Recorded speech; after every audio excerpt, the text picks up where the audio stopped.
Okay, once again, very good afternoon to all of you. Now, let us start our today's class. So, Laplace transform. Now, before starting Laplace transform, can anyone tell me what do you know about Laplace transform? See over here. Or you just know two names that, sir, we know only two names. One is Laplace transform, another one is inverse Laplace transform. See over here. So, today's session is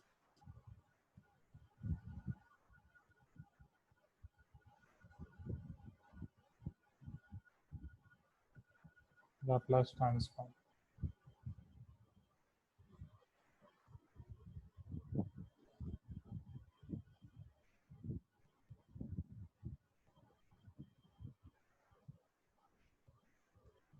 Okay.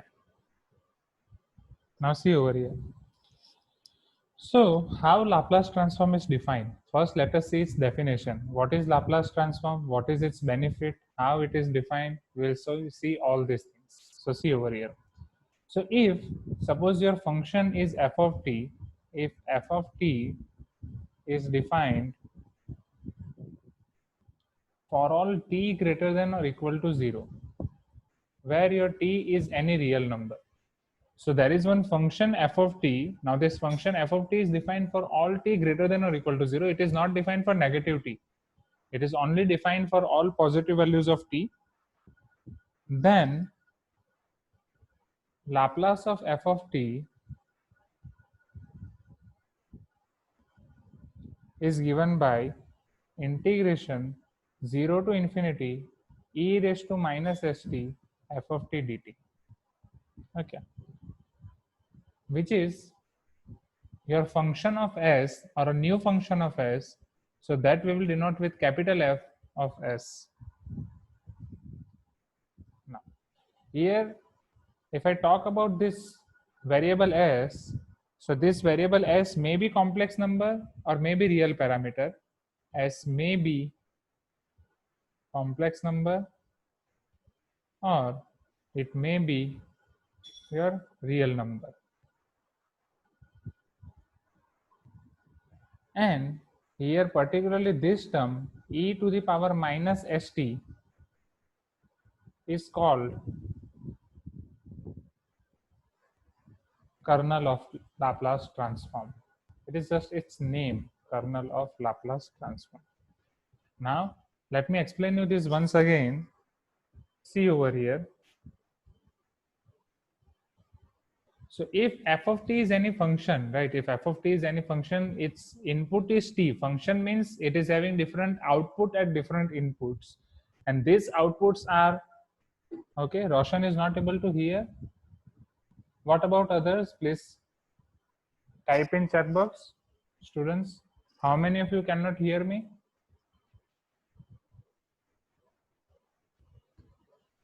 Am I audible? Yes, sir. Okay.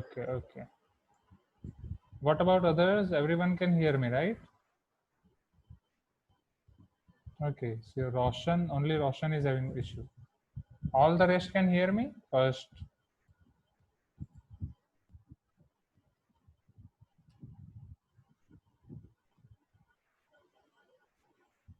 Okay. So Chandrasekhar, Mahima, Urvi, Divya, you all can hear me. I am not getting any response from.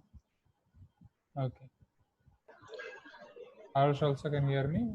Now, I am not getting any response from Roshan. So I can suggest Roshan that leave meeting and join again because everyone here can hear me. Okay. Okay. Okay. Chalo. So see over here. So if f of t is defined for all t greater than or equal to 0, right? If it is defined for all t greater than or equal to 0, where t belongs to R, then if I'm applying this operator over here, which operator? Laplace of f of t. See, Laplace is your one operator. So when you're applying Laplace to this function is going to transform in another function of variable s. Earlier it was small function, now it is capital function. The small and capital denotes that both are different. Suppose this is in the form of t, it is 1 or e raised to t or sine t. So its Laplace will give me another function in form of s. And how this is how it is going to give me this function? With the help of this integration 0 to infinity e to the power minus st f of t dt. Right here we are having one term which is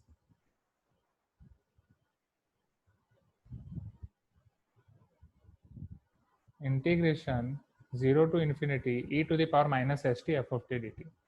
Okay, we will see this transformation in detail.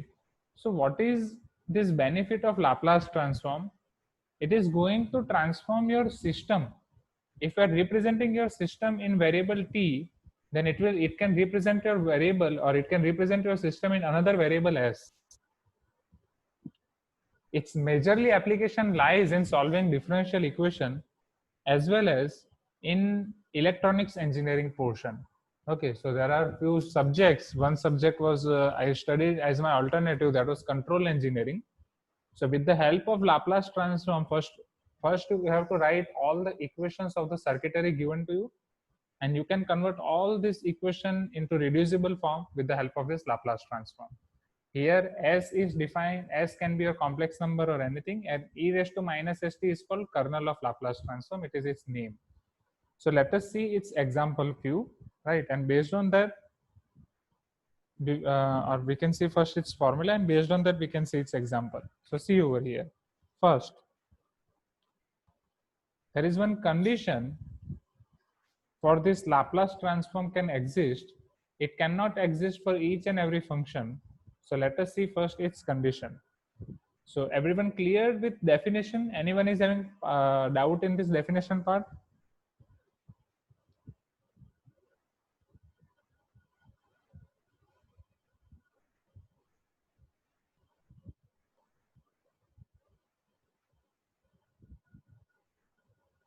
Please type in chat box.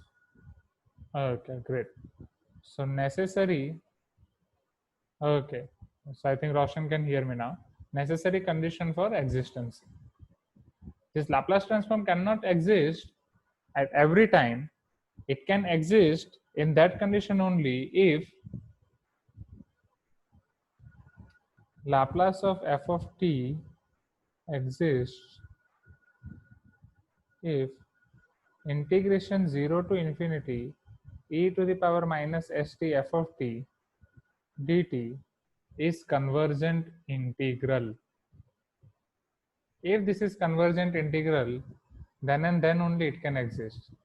Now few students will ask me, sir, what is convergent integral?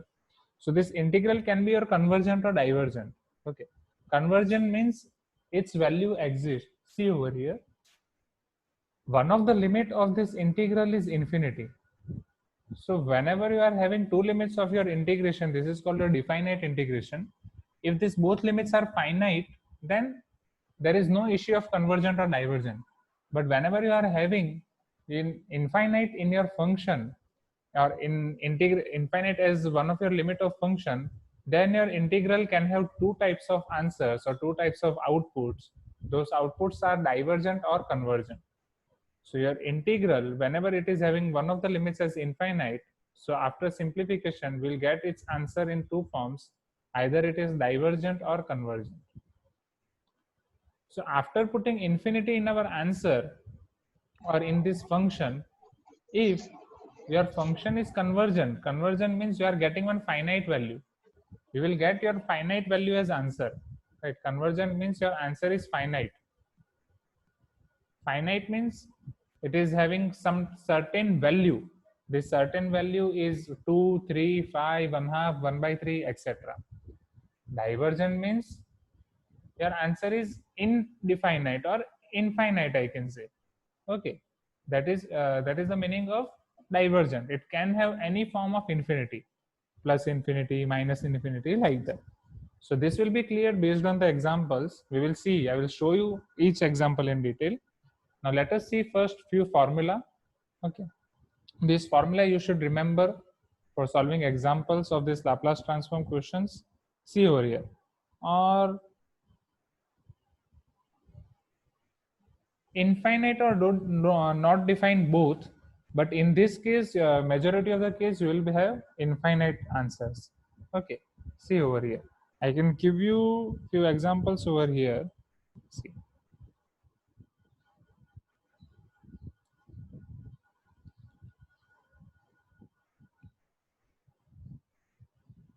See, you all know about limit, right? You all know about limit of function. Let me give you it's one of the example. So if limit n tends to infinity minus 1 to the power n, what is its answer? Limit n tends to infinity minus 1 to the power n. See, first, what is answer of minus 1 to the power n? We all know that minus 1 to the power n can have two answers, plus 1 or minus 1. Plus 1 if n is even, and in the same way minus 1 if n is odd, isn't it? Now when I'm taking its limit as infinite, right, when I'm taking its limit as infinite, minus 1 to the power n, so it can have also two answers, plus 1 or minus 1. It all depends on what is your infinite value, right? That what you are assuming your infinite value. This minus 1 to the power infinite, if it is even number, you will get answer plus 1, and if it is minus 1, you will get your answer, or I'm sorry, if it is odd, you will get your answer minus 1. So here, exactly limit n tends to infinity minus 1 to the power n, since it is uncertain between 1 and minus 1, so I can say that this limit doesn't exist. This limit does not exist. Why? Because it is oscillating between the values 1 and minus 1. Because its value is being oscillating between 1 and minus 1. But if I am taking limit n tends to infinity minus 1 to the power 2n, so what will be its answer? Minus 1 to the power 2n. First tell me, 2n is even number or odd number? 2n is even number or odd number? For any value of n. 2n is even, yes or no? So minus 1 to the power 2n will give you only one value, that is 1. Yes. So here your answer will be 1 only. So for limit n tends to infinity minus 1 to the power 2n, it is your finite answer. Okay. So if this is your finite answer, then this is called your convergent. Okay. You are getting, still you are having one of the limit as infinity, but you are getting one convergent value. Okay. So this is your convergent. What is the meaning of divergent? Divergent means it is infinite or undefined, as well as like Roshan has said. Okay, so it was my mistake at that time. So divergent means since we are having limit infinite, but we can have finite answer, but we cannot have, or we cannot say surely what is the answer between these two values. Like this type of cases are also possible. So this is your case of divergent. Divergent means either it is infinite or it is not defined perfectly. Okay. So here, this case, this particular case is called divergent. So these are your examples of divergent and convergent. So divergent and convergent, this case is clear or not, everyone? Please give me some response. Type in chat box quickly. This is clear? Convergent and divergent?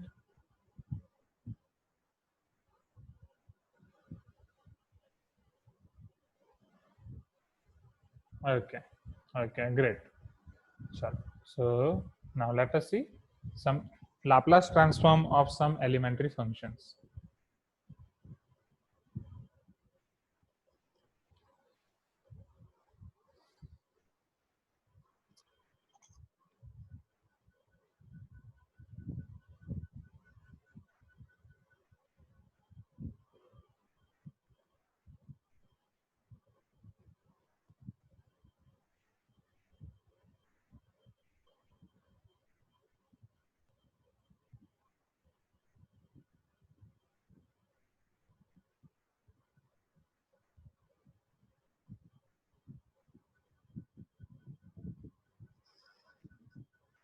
Okay. So your first ever definition is, our first ever formula is Laplace of 1. If you are taking Laplace of 1, right? I will show you derivation quickly because it is not required. So how your Laplace transform is defined? First, let me write formula of Laplace transform over here so that I can show you each and every derivation over here.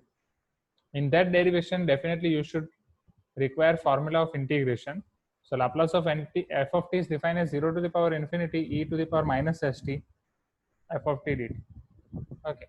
So here, if I take this value, f of t equal to 1, if I am taking f of t equal to 1, so it is Laplace of 1, 0 to the power infinity e to the power minus st f of t. So it is 1 dt. So it is equal to 0 to the power infinity e to the power minus st dt. Now what is formula or what is integration of e to the power minus st? See over here. So parallelly I will give you formula of integration as well. So here I will write formula of Laplace transform 1, 2, 3, 4, 5, 6, 7, 8. We are going to see this 8 formulae, and parallelly I will give you formula of integration, or I can do one thing. We can make one separate note of formula of integration because it will be required. Okay. So this note is for formula of calculus. Okay. So calculus formula book. All formula I will write here only. Now see over here, and first of all I will take different pages for each and every formula. So in this page I am going to write formula of integration. Okay. So what is formula of e to the power x or integration of e to the power x? Okay. So integration of e to the power x dx is e to the power x plus c. Okay. In indefinite integral, when we write our answer, there should be one constant term c. And based on this, if I'm writing another formula, that is e to the power ax plus b, instead of x, if I am having e to the power x plus b, so my answer should be e to the power x by a plus c, right? So to address this question, this formula should be clear. Integration of e to the power x is e to the power x, and integration of e to the power ax plus b will be e to the power x by a. So now here, this is your integration e to the power ax. Instead of x, here our variable is t. Okay, and our a is minus s, isn't it? Here our a is minus s. So its integration will be e to the power ax plus b divided by a. Now, what is ax plus b over here? It is minus st only. So it is e to the power minus st divided by a. What is a? Minus s. So first this is clear. So this is your formula of integration of e to the power ax plus b, which is its answer will be e to the power x by a. Here instead of x, our variable is t. So its integration is e to the power minus at divided by a. And instead of a, we are having s over here, or minus s. And here our limits are 0 and infinity. So whenever we are having indefinite integration, in indefinite integration, we'll write plus c in our answer. And whenever we are having finite integration, after integration, we'll put in lower limit and upper limit in terms of its variable. And here our variable is t. Okay. S is constant over here. So first let us take s out of this bracket. So it is minus 1 upon s. E to the power minus st, our limits are 0 to infinity. So first I'll put upper limit, then lower limit. So it is equal to minus 1 upon s, e to the power minus infinity minus e to the power 0, minus 1 upon s, e to the power minus infinity is, now see here carefully, this I can explain you differently. E to the power minus infinity is 1 upon e to the power infinity. Okay. And e to the power infinity will give us infinite, right? Because e की value बढ़ती ही जा रही है, isn't it? Because e's value is 2.718. If you do e square, it will be greater than 4. E cube, its value is going to be increased. E to the power 10, again, it will grow exponentially. This is your graph of function e to the power x, e to the power 1, 0. So e to the power infinite will give you infinite value. Okay, so it is 1 upon infinite, and 1 upon infinite is approximately equal to 0. Actually, its limit is 0. 1 upon infinite is not defined, but limit x tends to infinite, 1 upon infinite is 0. So it is 0 minus e to the power 0 is 1. Now minus minus will become plus 1. So it is 1 upon s. Okay. So Laplace of 1 is 1 upon s. So this is our formula. Okay. This is our first ever formula of Laplace. Laplace of 1 is 1 upon s.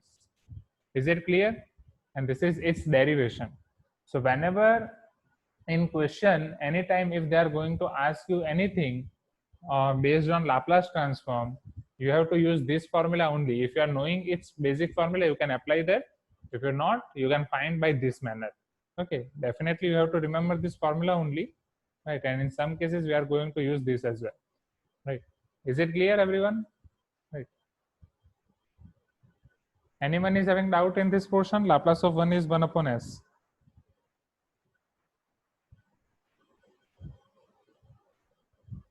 Okay, great.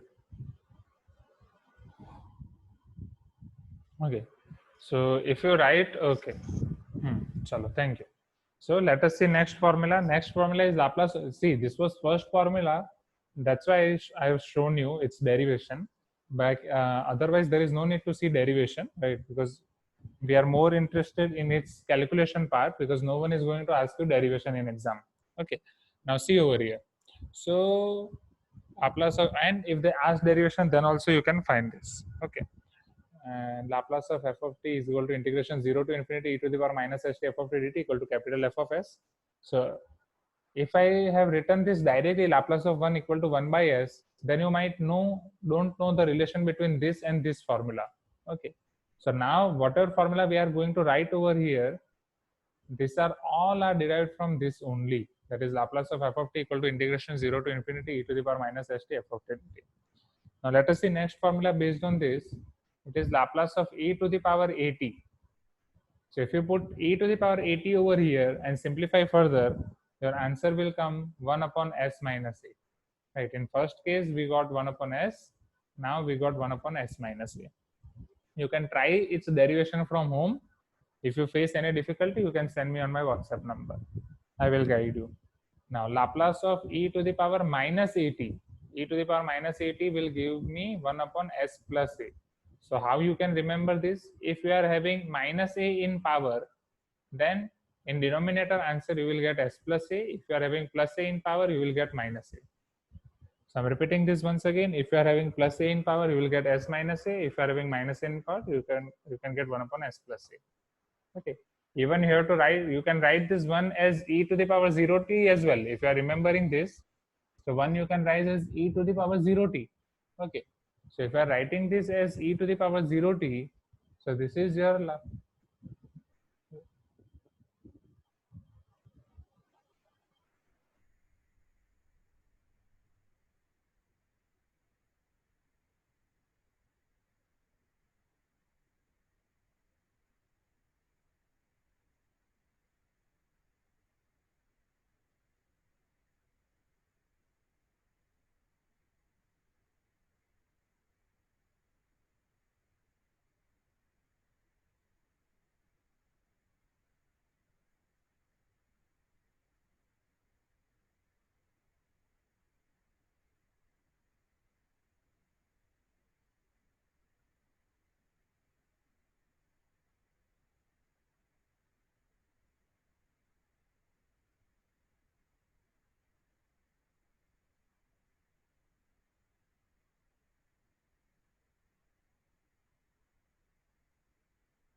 okay. So now see over here.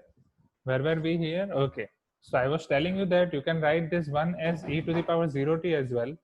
Okay. So I think Hardik has raised his hand. Hardik, you are having any doubt? So you can write this one as e to the power 0t. So if it is e to the power 0t, here your answer should be s minus 0, isn't it?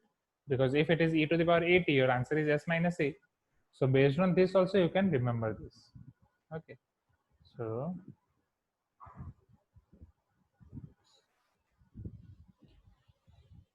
okay. Let us see next formula. It is your Laplace of t to the power n. So if it is t to the power n, its Laplace transform will give me n factorial divide by s to the power n minus 1. N factorial divide by s to the power n minus 1. Okay. N factorial divide by s to the power n minus 1. You all know the meaning of factorial, isn't it? Please give me some response. You all know this, right? N factorial. What is n factorial? See, you have to just multiply its decreasing numbers, consecutive numbers, I can say, in descending order till you get 1. Okay, so if you want to find 5 factorial, it will be 5 into 4 into 3 into 2 into 1. If you have to find 3 factorial, it is 3 into 2 into 1. So you have to write its descending numbers or consecutive descending numbers, and you have to multiply them until you get 1. So it is n factorial divided by s to the power n minus 1. Next, Laplace of Laplace of sine at. Okay, wait, I think there is some mistake over here. Yes. So, okay. Here, I will give you this formula. Wait, because I'll give you this formula in 2 terms. Okay, see over here. With all this formula, we will write ROC. It is its region of convergence. Okay. So, first let me separate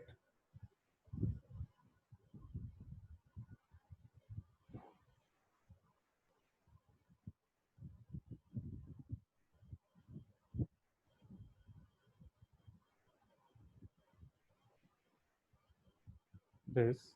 Now see over here.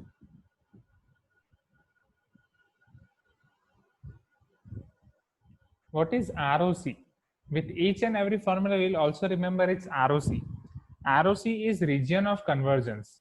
We all have seen that our Laplace is defined in those terms only when our this integral is convergent. And to make this integral or integration convergent, we should take our variable, or we should take this value of s. S is your variable of Laplace, but it is constant for integration. So we should take this s in some limits, and this limits of s is called our ROC, that is region of convergence. So full form of this ROC is region of convergence. So with each and every formula, its region of convergence is different. So in major cases, you won't need this, right? There will be no need to find ROC, but you can have it anytime. So see over here. So if Laplace of 1 is 1 upon s, so its region of convergence is first, your s cannot be equal to 0 since it is in denominator. Second, s is greater than 0. Here your s should be greater than 0 only, because if s is less than 0, then here upper limit can't be defined. So here s is greater than 0. If 1 upon s minus a, then here your region of convergence should be, your s minus a should be greater than 0, that is s greater than a. Here s plus a should be greater than 0, that is s greater than minus a. Right? Is it clear first? Okay. If it is clear, then we can move forward. Now see over here. So Laplace of, let us see first sine and cos. Then I will show you sine hyperbolic and cos hyperbolic. Then I will show you t to the power n. And before seeing t to the power n, or after seeing t to the power n, we will see some glimpses of gamma function, because it is dependent on formula of Laplace of t to the power n. So Laplace of sine at, its answer or its formula will be a divided by s square plus a square, and Laplace of cos at, let me write them simultaneously. So in this answer you will get s divided by s square plus a square. So both are having same formula, right? For sine at it is a divided by s square plus a square, and for cos at it is s divided by s square plus a square. Now how you can remember this? In which case you have to take variable s, and in which case you have to take constant a. So see over here, your cos ends with s, right? Your cos ends with s, isn't it? So you are writing in this manner only. So here, if it is s, it is s. You can write with this manner. Sine, right? In sine, it is not ending with s, right? So it is only normal constant term a. So for cos, since it is ending with s, you should take s divided by s square plus a square. So this should